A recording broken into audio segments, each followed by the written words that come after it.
Olá, estimado irmão e irmã na fé em Jesus Cristo. Nós iniciamos este momento devocional em nome de Deus Pai, Filho e Espírito Santo. Amém. Façamos oração. Ó gracioso Deus, como nós podemos te agradecer por tanto amor, por tantas bênçãos que o Senhor derrama sobre nós e nossas famílias, mesmo nós sendo tão pecadores. Perdoe, ó Deus, nossos muitos pecados. Fortaleça a nossa fé hoje pelo ouvir da Tua Santa Palavra. Envia Teu Espírito Santo para estar conosco agora, quando vamos meditar na Tua Palavra. Isso te pedimos e agradecemos em nome de Jesus Cristo, Teu Filho, nosso Senhor e Salvador. Amém. Que a graça, a paz e o amor daquele que veio, daquele que vem e daquele que virá em glória, Jesus Cristo, nosso Senhor e Salvador, permaneça hoje e para sempre com todos vocês. Amém. Queremos meditar na primeira carta de Paulo aos Coríntios, capítulo 12, versículos 27 a 31, que diz assim: Pois bem, vocês são o corpo de Cristo e cada um é uma parte desse corpo. Na igreja, Deus pôs tudo no lugar certo. Em primeiro lugar os apóstolos, em segundo os profetas e em terceiro os mestres. Em seguida pôs os que fazem milagres, depois os que têm o dom de curar, ou de ajudar, ou de liderar, ou de falar em línguas estranhas. Nem todos são apóstolos ou profetas ou mestres. Nem todos têm o dom de fazer milagres, nem de curar doenças, nem de falar em línguas estranhas, nem de explicar o que essas línguas querem dizer. Por isso, se esforcem para ter os melhores dons. Que Deus abençoe as palavras em nossos corações. Amém. Estimado irmão e irmã, tem pessoas que são perfeccionistas, extremamente organizadas. Tudo precisa estar no lugar certo. Você sabia que Deus é perfeccionista e extremamente organizado? Já vimos que Deus, quando criou o mundo, criou tudo com uma organização incrível na natureza. Estamos saindo do outono, onde tivemos períodos de calor e períodos de muito frio. Isso para o nosso corpo se acostumar, porque no inverno é para fazer bastante frio. Assim o corpo já se adaptou com o frio.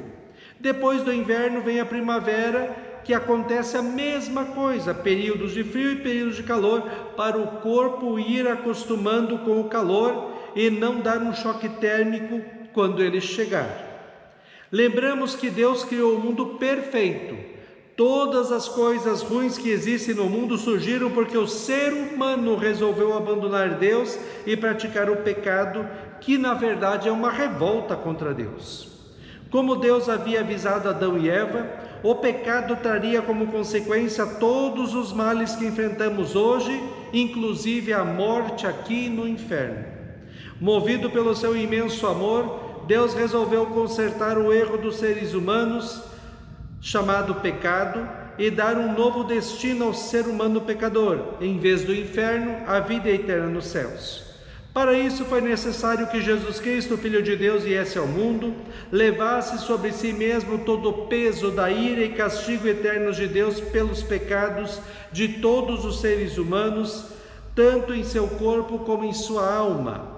É como se Deus tivesse derramado o inferno sobre Jesus naquelas 6 horas que passou na cruz.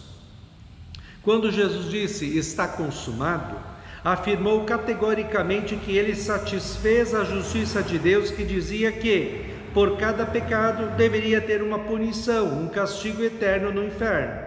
Esse castigo eterno no inferno pelos pecados de todos os seres humanos, Jesus levou sobre ele mesmo na cruz. Assim, Jesus venceu o pecado, o diabo e a morte, e trouxe a vida eterna no céu para todo quem nele crê como seu Senhor e Salvador, e vive uma vida santa, bonita e agradável a Deus, segundo a sua palavra, que é o resultado ou o fruto da fé que o Espírito Santo nos deu. O apóstolo Paulo fala para nós hoje que na igreja Deus faz tudo com uma ordem certa, perfeita, organizada. Já falamos que não existe cristão sem igreja, sozinho. Na igreja servimos, adoramos e honramos a Deus com a nossa vida dedicada à pregação da palavra de Deus para nós e para o mundo. Por causa da palavra de Deus, nós dedicamos a Deus o melhor do nosso tempo, dons e habilidades e ofertas em reconhecimento pelas bênçãos de Deus, amor, gratidão e fé de que Deus vai continuar nos abençoando, protegendo e amparando. Por isso, na igreja, os cristãos servem a Deus dentro dos dons e capacidades que Deus dá a cada cristão individualmente. No texto de hoje, Paulo fala de uma ordem hierárquica no servir a Deus na igreja. Lembramos que na igreja, quem recebe mais, quem tem mais dons e habilidades, está lá para servir mais a Deus e as pessoas. Paulo diz que Deus colocou na igreja primeiramente os apóstolos, os 12 e mais Paulo. Eles foram o fundamento da igreja e a autoridade da mesma. Eles deixaram seus escritos pelos quais nós hoje conhecemos o amor de Deus em Cristo. Eles são os primeiros porque fundamentaram a fé cristã. Depois vêm os profetas. Aqui não são os profetas como no Antigo Testamento, mas pessoas encarregadas de anunciar o amor de Deus aos povos do mundo. Depois os mestres. São aqueles que ensinam e explicam a doutrina cristã com o objetivo de edificar e discipular os crentes. A clareza e fidelidade ao ensino são cruciais no crescimento espiritual de cada cristão. Depois, Paulo cita outras pessoas que receberam dons especiais de Deus que para a igreja de Corinto e para as outras igrejas foram importantes para comprovar que eles estavam trabalhando em nome de Deus e não enganando as pessoas. Lembre que os cristãos de Corinto e todo o pessoal daquela época não tinham ainda a Bíblia como nós temos, não tinham a palavra de Deus escrita. Por isso Paulo diz assim: em seguida após os que fazem milagres, depois os que têm o dom de curar, ou de ajudar, ou de liderar, ou de falar em línguas estranhas. Hoje esses dons não são úteis para a edificação da igreja, pois a igreja é edificada única e exclusivamente sobre o fundamento firme da palavra de Deus. Tendo a palavra de Deus, a igreja não precisa de gente para curar, operadores de milagres, línguas estranhas, etc. Lembrem também que os dons são dados pelo Espírito Santo e não porque a pessoa quer ou acha que se não tiver esse ou aquele dom não é cristã.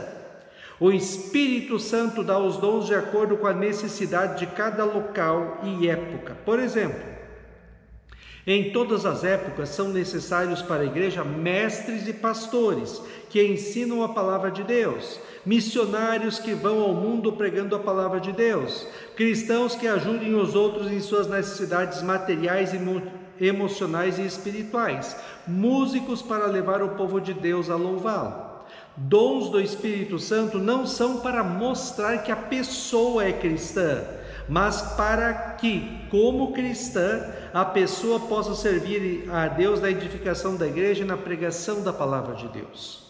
Paulo então encerra esse assunto dos dons na igreja dizendo: por isso, se esforcem para ter os melhores dons. Ore e peça a Deus que lhe mostre na sua participação da igreja onde e como você pode servi-lo com os dons que recebeu. Coloque como prioridade em sua vida servir e adorar a Cristo com o melhor do seu tempo, dons, habilidades e ofertas, para que a palavra de Deus seja anunciada para o mundo todo. Acima de tudo, estimado irmão e irmã, creia que o Espírito Santo está em você. O seu corpo é o templo do Espírito Santo.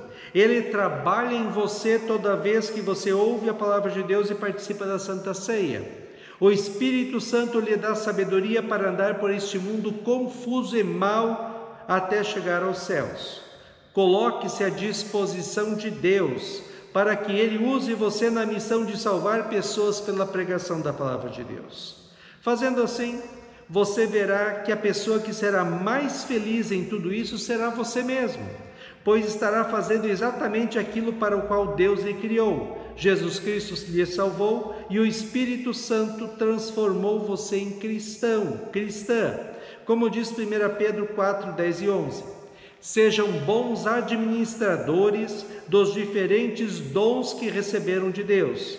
Que cada um use o seu próprio dom para o bem dos outros. Quem prega, pregue a palavra de Deus. Quem serve, sirva com a força que Deus dá.